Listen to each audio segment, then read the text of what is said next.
Hi everybody, welcome to the wonderful world of Wibblers. I get to do the bees, which is super exciting. So let me show you what the reflections are and what the backing papers are like, and then I can talk you through the collection. So we've got, it's from In the Studio and Wibblerzzz, because they're busy bees. And we had these fabulous little characters here. Now there is a web exclusive as well, which includes a Wibbler called Buzz, funnily enough, and also a gathering and also the honeycomb die. But this is what's in your collection on TV. So you've got your fabulous Wibblers, who just make me smile every time I see them. You've then got your reverse reflection. So to use a reverse reflection, all you're going to do is take your sheet, cut up slightly the black line and try and get in the middle of the black line, and do the same on the other side, and then gently you're just going to hold those two together. Don't worry about the rest of the card, just look at the score line, okay? And then you're just going to fold it in half, and then you put your die over there, you run it through your die cutting machine, and when you turn it over, you've got the backs of the Wibblers, which is super cool. All right, so that's your reverse reflection. Then we've got, hi honey, I'm home. Can't wait to I've loved this die just because of the name. So you've got all the little beehives in here, right from the teeny tiny one to the card shape, which is fab. Then you've got beautiful sunflowers, and I love the vibrancy that they've put into these. Lots of oranges going on in here, quite a deep orange too, which is fabulous. And the detail in the centre is just lovely. Then you've got your sunflower plants, if you like. So you've got the actual plants themselves, which is super cool. Then you've got the bough that the beehive can hang from, or the little Wibblers can be flying up to. So you could have some of your little 2 red robins things on there as well if you wanted to. It's a nice one. Also works vertically as well, that. I like that die. I like a die that you can use it in different directions. So that way works, that way it works, and then straight up, even down if you wanted to. That was your card. You could have them coming down. Then you've got Be My Honey. And I love this. This is the jar with the proper little, what do they call it? Honey drizzler. With the proper little wooden drizzlers, which I think is super cute. I love that die. I think it's very clever. And again, from teeny tiny right up to your card base if you wanted it to be. And then we've got some really lovely backing papers, quite different in here as well. So almost like this check design, which just, you look at it and you think that would be lovely as fabric over the top of a jar of honey, wouldn't it? With one of the drizzle sticks inside. Love that. Then you've got this bigger check, which I think is quite cool. And if you remember years and years ago when we were on the old Create and Craft, I used to just take pattern papers and cut random pieces and make a card. So I'm going to actually do that on one of the shows as well. Love this stripe. And I love that it's brown and orange, not black and orange. It's a little bit softer. Gives it a bit more of a vintage look. Then you've got the brown, or softer brown, but with the dots on. Dots and stripes, perfect, work really well together. Then you've got your honey jars and the drizzlers as a background paper. And remember, you've got these on your Micro Studio USB as well, so you can take the opacity down, you can do all sorts, change the colours. Then you've got your little Wibblers here. So this little background that's been made up of all the different artwork, which is super cute. This would be lovely if you were doing like the top of a gift bag. So maybe you've got some seeds that are for wildflowers that attract bees. Put them inside a little bag and make a little header for the bag out of this. That would be really sweet, especially if you do like school fetes and things like that. I know I bought some honey from, I think it was either Just Bee, it's called, or the London Honey Company. And with every purchase, you got a little packet of wild seeds. So it's a really nice thing to do with the children as well. So then you've got your sunflower background. I love this. I love the fact that they've got all the different sizes in here as well. Really striking, that one. And different check, almost like a dog tooth or a houndstooth, this one. But again, really nice with that fabric, very organic, natural look to this collection. You've got the honeycomb itself with these fabulous little bees. I think this is lovely. This is probably one that you'll go to a lot. And then I have to say my favourite, which is this one.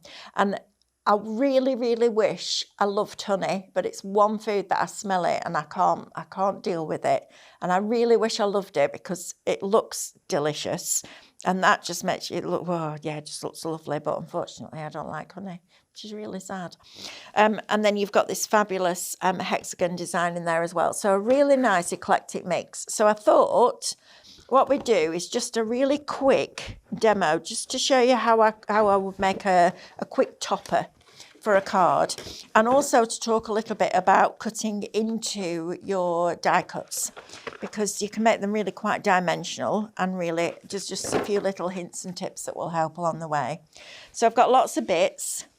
I like my bits. It's like a penny tray when you were a kid, isn't it? Speaking of which, watch this space for penny trays. That's very exciting. To Red Robin's birthday soon. Right, so we've got our largest sunflower. So what I want to do is start to cut into this. And when you cut into a petal, it's fine when the petal curves in the right direction.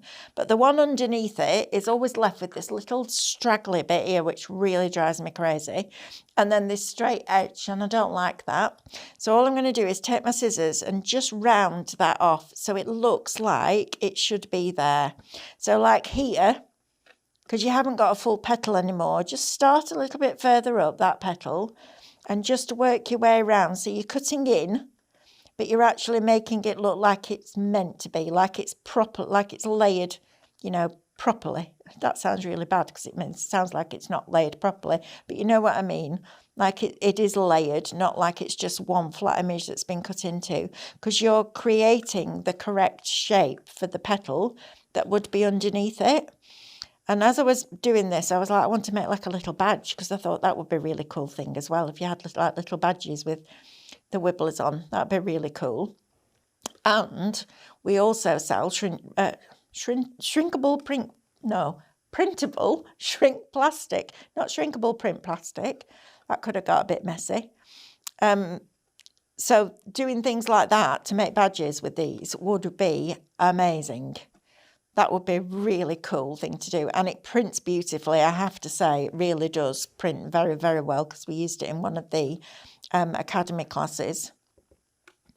Right, so I'm just working my way around, and I'm just taking out those little bits, and then just, it's almost like you're filing it down. Do you know what I mean? But you're using your scissors. It's just giving you that really nice finish, so that when you do lift the petals up, it doesn't matter that, you know, you've got that extra little bit underneath. It looks like it should be like that. So just have a play around. It's a bit of card. You know, you're not going to lose anything, are you? Just a bit of time and a bit of card. But you might learn something, which is always good. So you work your way all around like that. And then the second one, what I've done, in fact, I'm going to bring this one in. If you don't want to sit there watching me cutting stuff out, is this. So I've gone in, and what I've done is I've taken all these outside petals away here, and then cut into the petals as well. So you can see where I've gone in now.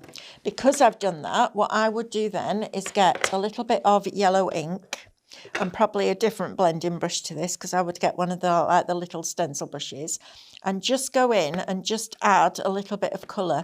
Because you've gone in and you've snipped into a quite a heavyweight card, what you now need to do is make sure that you get rid of those white bits. Okay, because this is, although it's die cut to begin with, now you're changing it. So I'm just going to cut into these as well. So I'm going to cut that into there, and then cut that round there. So I'm taking that little bit in the middle out. And that's okay, because we're just taking a good design and we're just using it in a different way. So we're just going to just have a play around with just snipping in. Even if you just do it out of bits of, you know, white card, just scrap card, and just see what you can come up with. Because then once you start to curve these, so if I take my, let's take my stylus from my scanner cut. No, we won't. We'll take my scissors and just start to curve these. So you're now pulling at these. Now be careful. I know this is a 240 GSM, but don't do that. Get your thumb as close to the piece that you're curving as possible. Okay, and then we're going to start to pull these up a little bit. Okay, so we're going to make it look a bit more realistic. And then the ones that we went into before, we can also just lift those up now as well. And we're not worrying about what it's going to look like underneath. So it's not, doesn't make a massive difference, but it's all those little things that add up together. So now I've got a little bit more shape in my sunflower. So that's going to go on top of there, probably with some glue gel. Now we also have these fabulous honeycomb pieces. So what I've done is cut these out of, in fact I'm going to do this on the back of my hand. I don't really like doing this. Well, I kind of don't mind it, but it doesn't look very good on camera, does it really? A lot of white glue on your back of your hand. So I'm just going to press this into this glue, and we're just going to create a slight offset with this. So work out which way it should go, which is like that. Put this over the top and then just move it over and up or over and down slightly. Okay, so we've then got our little piece of our honeycomb. Now this is a web exclusive, so it's a different, you'd have to buy this separately, but I think it's worth getting. And then this one I might do the other way around, so I might have the darker at the top and have the paler one at the bottom. So again, we'll go up and over, or that way this time, because I like to work in threes. So I'd have one bit there, maybe another bit here, and then the final bit just down here. So as I'm getting smaller, I'm going to use my reverse tweezers. Do you know what? It took them ages to convince me to try reverse tweezers. Excuse me, because I never use them anyway. I was like, no, I don't like tweezers because I've got to keep that pressure on while you're holding something, and my hands aren't what they used to be.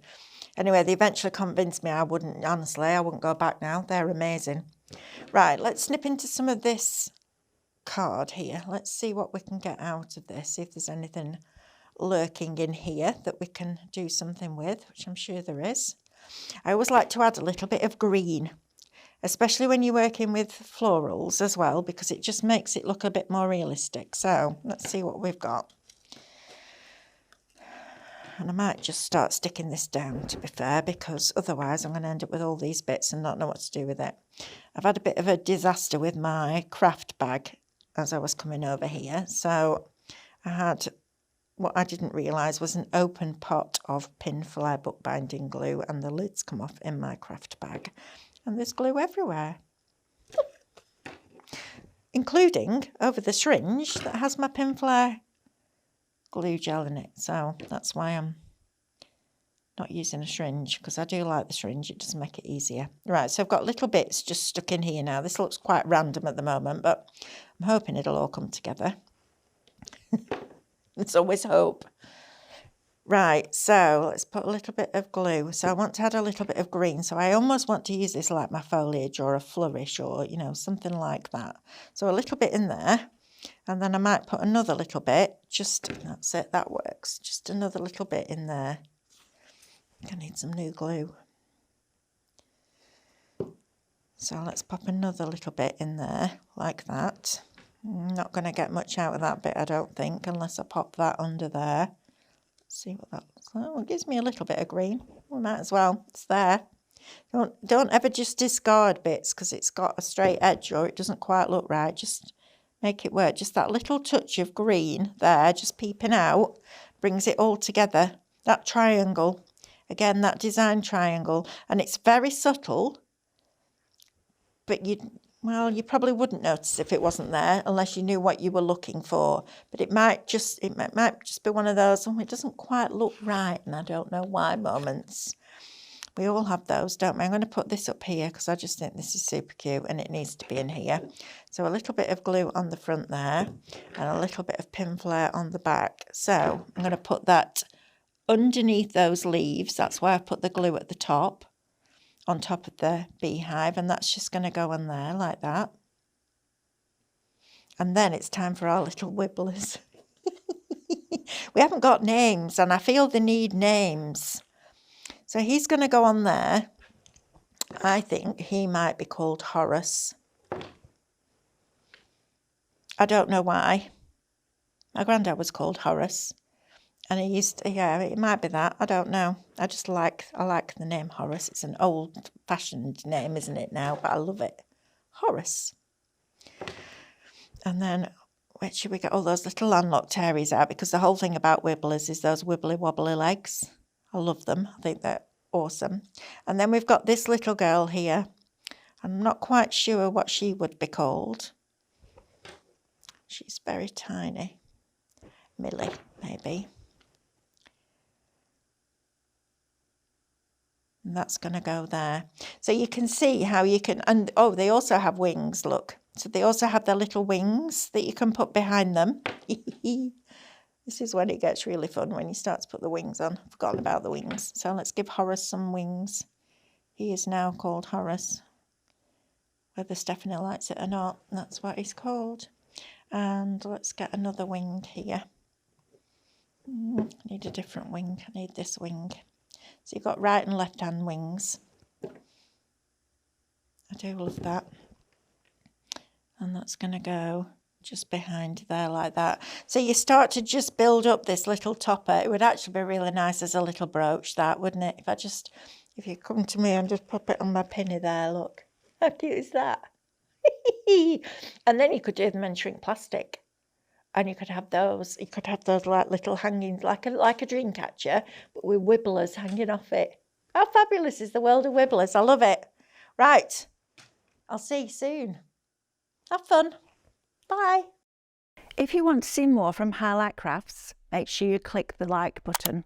Subscribe by clicking the subscribe button below and click the bell icon to receive notifications of all our future content. You can also click here to see our latest video, or click here to see more videos like this one.